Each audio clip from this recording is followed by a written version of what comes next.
If you are someone who has trouble setting healthy boundaries for yourself, if you're someone who stays too long in toxic relationships because you feel too bad to leave, if you're someone who tends to people please and self-sacrifice, then this video is for you. My name is Natalie, and I've been doing a lot of inner work, very intense inner work, and I found the key to change this behavior, like not some tips and tricks, but the key to actually change it in the deep roots within, so that it becomes natural for you to choose yourself. And I had a lot of trouble to start with this video because it's so important to me, and I had to breathe and recollect myself and to silence the noise. And I decided to keep that in this video because I think it shows that this is not just a quick video or something that I made up to get views or something. This is something that really matters to me, something important, and that I think really can help people. So if this is for you, I think that this silence in the beginning is not going to bother you, because this information will be valuable to you.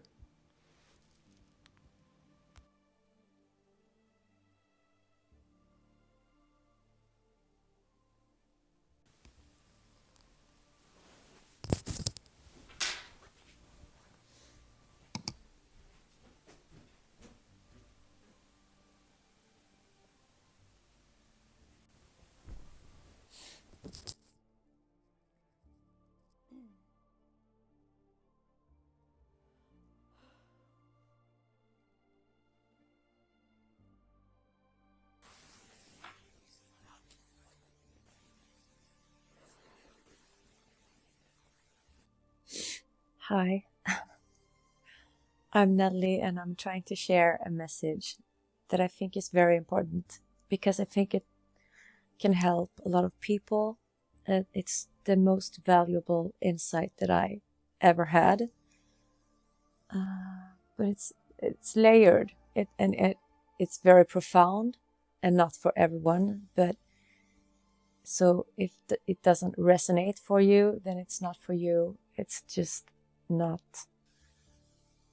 I'm really nervous because it's complicated, and I want to be able to explain what I feel and see and the connections that I've made. And you have to be able to kind of connect the dots. Basically, this will help those who resonate with being an empath or being receptive.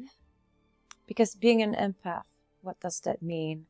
It means you're receptive to energies in a more a spiritual way. Because you can be empathic, and that means you have empathy for people. But when you're an empath, some people don't like the term, but when you're an empath, it means that you're receiving energies. You can feel the energies, so therefore you can feel what other people feel. And I understood something profound about this, at least when it comes to myself, and I'm sure it's the same for other people. So I want to share this insight. And I think that even if you don't resonate with being an empath, you might get some value from this information that I've had. I've been meditating for, I don't know, over a year. But when I meditate, it's not just relaxing. I go into like a little bit of a trance, a little bit of in between states, like not dreaming, but you're not sleeping, but you're not like in the normal awakened state. You're like in the cosmos or something. I don't know. You're inside. That brings me to another topic, but when it comes to God, because that's something I wanted to talk about too. What is God for me? Because for me, it depends on how you define it. I am not religious, but I do believe in the spirits and the spirit world, and the way I see God, it's something that's inside everyone. It's everywhere, and it's inside, and it's in your heart. So people who are not nice, they're disconnected from their heart, from their inner God energy. So this insight that I have to explain, because it has to do with the meditation, but it also has to do with something that I wrote in a comment. I've always felt that I was somebody who, once I love somebody, they always have a place in my heart. I always have love for them. And it's just funny that I didn't realize what I wrote in a comment. I had not realized until after I read what I had written, because this comment had I don't know now, but it has thousands of likes. So I know that many people resonate with what I said. And I said something like, when I love someone, and once I love someone, they always have a place in my heart forever, no matter how they treat me, what they do. It was about unconditional love. And I said, maybe it's because I'm an empath and I can sense their inner child. And that's the key to this. I understand now that that's what's happening. I can feel the inner child of people. And the inner child, what is the inner child? And I'm not saying that I'm special, because I think that many people can, but they don't realize it. You don't realize it. So that's why I'm sharing this, because I feel like it's really a key to understanding how. I haven't even shared why I'm sharing this message. How it's the key to be able to stop letting people use you, to stop self-sacrificing for other people to your own detriment, or staying in relationships that are hurting you because you feel, because you're an empath and you feel for them, and you can't, it's hard to let go because you're feeling their inner child, the essence of their soul. What is the inner child? That's what I'm going to say. So to me, the inner child is who we are. When we are born, your soul is I'm not going to say pure, but it's the innocence.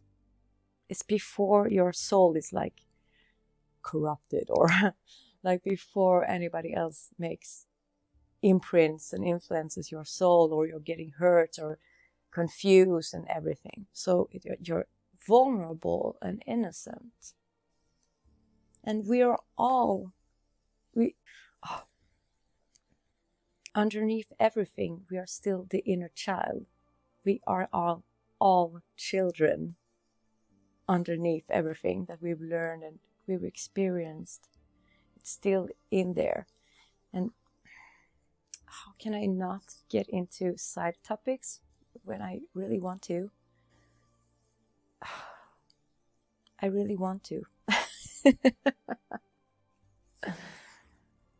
Yeah. The thing with the inner child, I have something to say when it comes to trauma and healing. And I just want to say this real quick, because when you talk about you have to heal your childhood trauma, some people will think that, but no, I had a good childhood.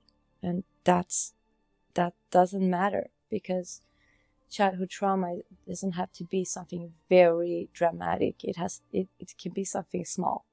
But as children, we don't have the capacity to understand and to process these things that we don't understand. When you can't understand something, you can't process it properly.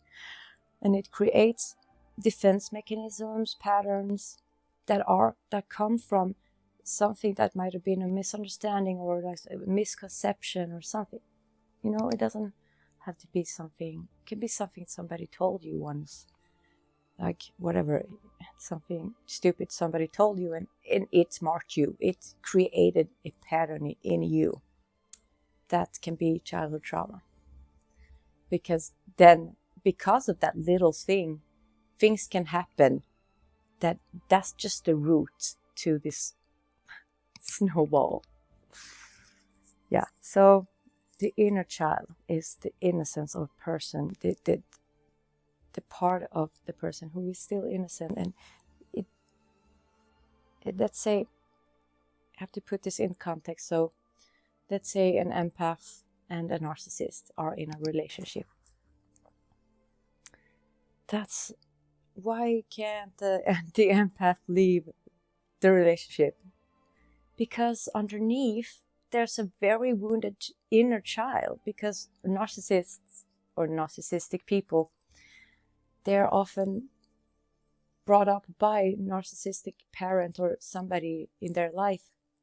There's a reason they are like that, because they were treated that way, and they are projecting because they never healed it, because they were children and it was so early, maybe, So for the empath senses that inner child, the wounded inner child, it feels like abandoning a child to leave the person.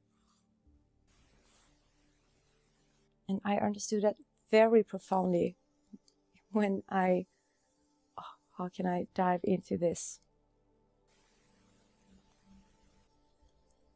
So, okay, this is going to be, how can I say in English? Very deep, profound. So, something that I do since the beginning of this year, I've been doing like very deep healing work, intense. The first time it got so intense. I'm looking for the words. It scared me. It freaked me out because it's so intense. I was scared because I didn't understand what happened, because I was taken into some intense emotions that felt like when my dad died. So I was so scared because I felt like somebody died, and I was not sure. I was scared that something had happened to my mom, and I was crying intensely for 45 minutes. But yeah, so that's just to say, this is the type of healing work I have been doing since the beginning of the year, frequently. So it's been a lot. I have to explain that I found a way now, and this is all intuitively, that I have found my way to my healing work. I picked up stuff and I just intuitively I've learned ways that work for me to heal. I often do my healing work in the shower, because there's something very calming with the water, and it helps me just to go inside, and I feel like I'm isolated from the rest of the world. I'm sitting on the floor, like under the shower, and I sit like I'm going to meditate. And if you're not familiar with the chakras, it's like the chakra system in the body. You have the root chakra and the sacral chakra and the solar plexus, the heart chakra, the throat chakra, the third eye chakra, and the crown chakra. And the root chakra is where it's about your safety, your childhood, and stuff like that. And the sacral is creativity, sexuality, sensuality, and the solar plexus, self-worth, your personal power, and believing in yourself and all of that. And the heart chakra, of course, it's the love for yourself and others. And throat chakra is communication, authenticity, truth. And the third eye is the intuition. I mean, the intuition, we all always say it's in the gut, and it is, but it's to your ability to envision and to visualize and to trust your intuition. Like when I meditate, sometimes I see things. I see pictures. And that's the third eye chakra. And the crown chakra is like the portal to the spirit world. I mean, I'm not an expert, but this is, yeah. So now that you know that. So what I do, I sit like I'm going to meditate, and I think this happened the first time I tried this. No, not the first time. But I was just experimenting, and I just found this happening to me. This intense thing happened to me when I was just trying this out of my intuition. That I go through the chakras and like I ask my body. I focus on. First of all, I often ask my spirit guides, my body, just show me where I need to heal. And this time I was just going through the chakra system because I saw something on YouTube, I think, about protecting your energy. And I ask the root chakra. I focus on the roots, like safety, childhood. And I say, is there something that you want to tell me here? Is there something to show me? Is there something I need to see?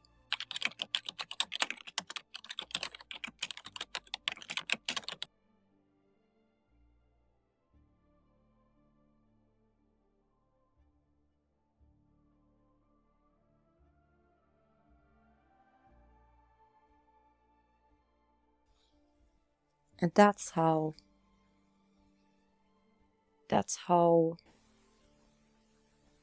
I discovered that I can like travel back in my memories this way. Because in the root chakra, I would just sit there and suddenly I'm like in a memory from my childhood that I didn't like, I didn't go there by myself. And sometimes it's not like straight away. Sometimes I'm just randomly starting to think about other things. And I'm like, why am I thinking about this person? And why am I thinking about this? And then it just leads to something in my childhood. So it just shows me that this is related to this thing that happened in my childhood. And so I'm not going to go deeper on that. Maybe I'll in another video, but this is how I met my inner child. Because once when I did this, it's such a profound experience. It's hard to not get emotional. But once when I did this, I just walked into my childhood room and I saw myself sitting on the floor.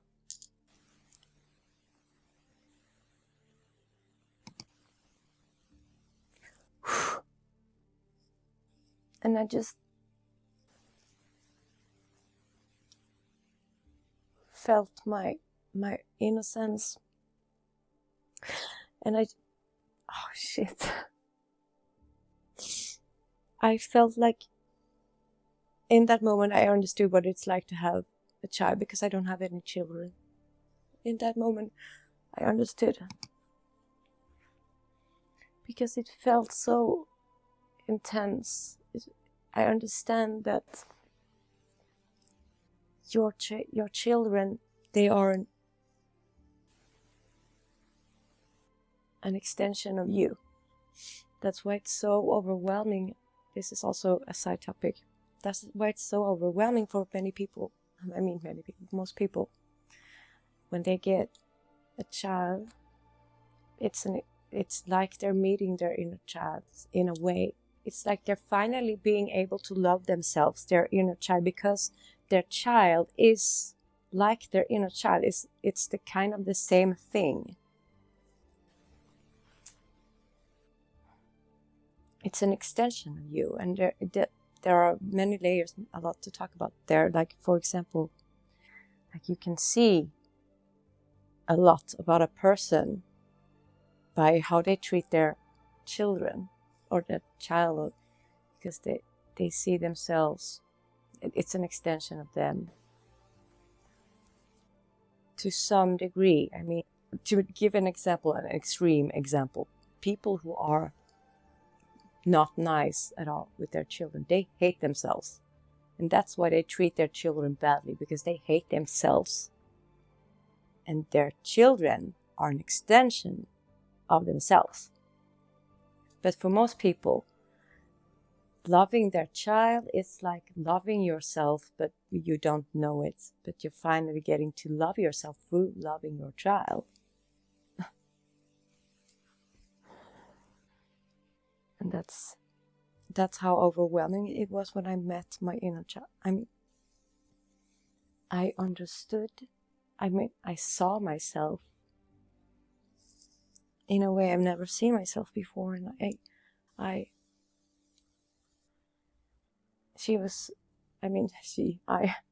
saw little me, just so vulnerable and innocent, and I felt the confusion, all the confusion that I felt in my childhood.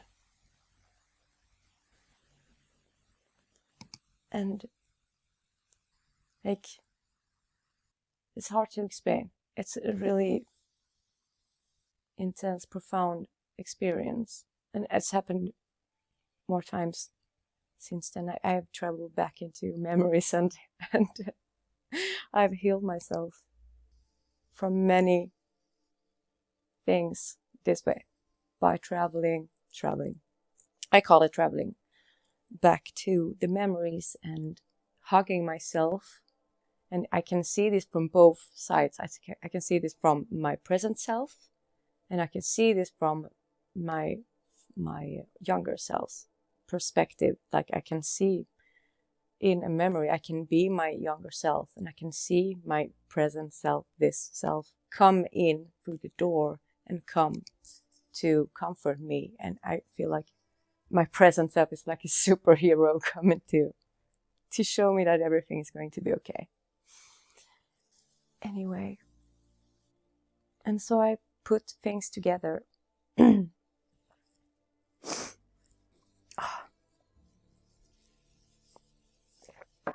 This experience has allowed me to understand that as an empath who can feel the inner child of other people, especially if I'm close to the person, if I'm close to them, like in a relationship that I have I've always had such a hard time leaving relationships, and I mean love relationships, friends, everything, until a certain point. But I understand now, and the key to stop having that problem is to meet your inner child and to understand that I am my mom. I am my inner child's mother. I have to mother myself, and I have to care for my inner child, which is me, like it's my actual child, because it's the same thing. Okay? I have to put my child first. When I'm sensing the inner child of another person, I have to put my child first, my inner child first. And this is how I've been able to finally set boundaries for myself. And I can't allow myself to be treated in certain ways. I can't allow myself to sacrifice myself anymore for somebody else's inner child, because you wouldn't sacrifice your child for somebody else's child, right? It's the same thing. So this is the big realization that I had that has helped me so much. I'm still being tested. I have to put this to the test all the time, but it works.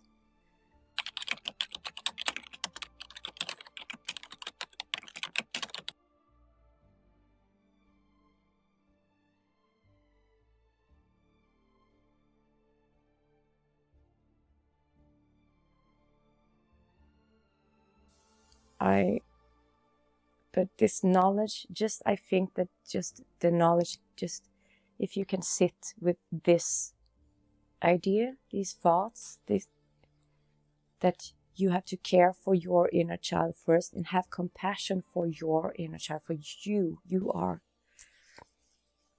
a child. You are a child. My child. Yeah. I want to explain more about how you can, I already kind of went there, how you can meet your inner child so that you can have this compassion for yourself. But yeah, I don't know if you have to meditate daily for a while or not. I didn't learn this information from anybody else. I just found it for myself. So I don't know if anybody else has come to the same realization or insight. I don't know. I've had a lot of these experiences that I feel are pretty valuable, but they're so complicated to explain and it's intense. And I hope I explained what I wanted to, because it's going from there and there and there and there and back to here. So I hope this made sense, and I hope it helps. And if anything didn't make sense, you can ask me in the comments, and I'll try to explain in another video maybe, or something. I don't know. So yeah, I hope I will share this, because I have to be brave. Okay. So bye.